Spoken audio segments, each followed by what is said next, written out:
तो बहुत सारे लोग जब एग्ज़ाम दे रहे होते हैं, यूपीएससी आईएएस के प्रीलिम्स और मेंस, तो उनके कुछ सवाल होते हैं जो मैं पूछना चाहता हूँ आज। तो पहला सवाल ये है कि जब मैं एग्ज़ाम देना शुरू करता हूँ, तो कब एक अटेम्प्ट काउंट किया जाता है?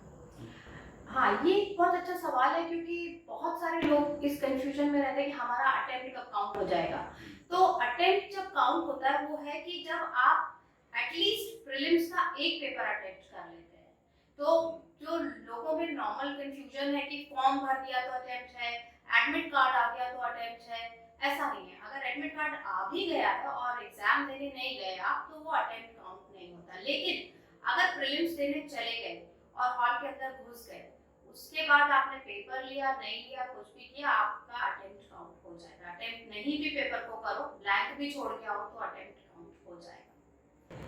ओके, तो इससे ही रिलेटेड एक सवाल है कि अब ये काउंटिंग मुझे ध्यान रखनी पड़ेगी या कोई और एजेंसी यूपीएससी ध्यान रखता है इस बात का? देखो, यूपीएससी ये एक्सपेक्ट करता है कि आपको अपने अटेम्प्ट्स का रिकॉर्ड होना चाहिए।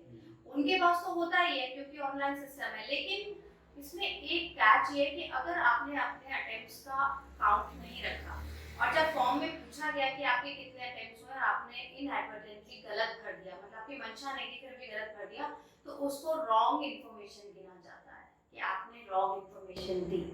ओके, तो और किस तरह की मिस इन्फॉर्मेशन या रॉन्ग इन्फॉर्मेशन अगर मेरे से भरी जाए फॉर्म में तो गड़बड़ हो सकती है? क्या क्या चीज़ ध्यान में रखनी चाहिए? देखो, फॉर्म भरते समय बिल्कुल भी इस चीज से तो 100% ध्यान रखो कि कुछ भी मिस इन्फॉर्मेशन नहीं देनी। आपकी क्वालिफिकेशन से रिलेटेड, आपकी ग्रेजुएशन किस में है, अगर कभी कोई केस हुआ मान लो बाई चांस आपके अगेंस्ट, आपने वो छुपाने की कोशिश करी, कुछ भी ऐसा नहीं करना है क्योंकि इसकी पेनल्टीज बहुत हैवी हैं।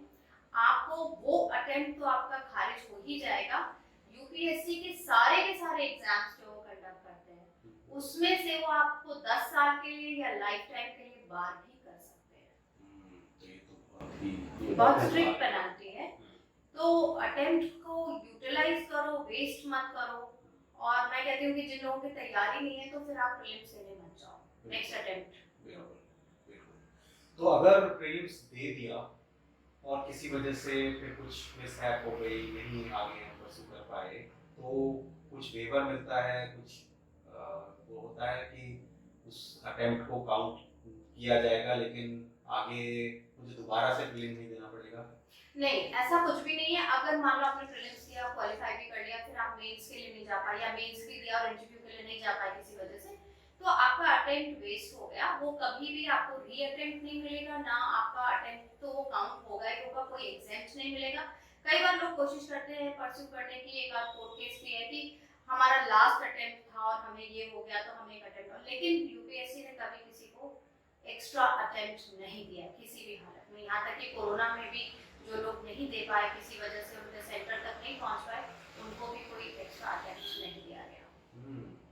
कोई कंपैशनेट ग्राउंड पे नहीं, क्योंकि उनका ये कहना है कि जब 14-15 लाख लोग अप्लाई करते हैं, अगर एग्जेम्पशंस देने लग जाएंगे तो फिर वो हैंडल करना भी मुश्किल होगा। इसीलिए एक एडवाइस है मेरा कि अगर आपके पास 6 अटेम्प्ट्स हैं या 5 अटेम्प्ट्स हैं तो लास्ट अटेम्प्ट तक की वेट मत करो। कभी कुछ अनटूवर्ड हो जाए तो फिर आपको मौका नहीं मिलेगा। सही बात।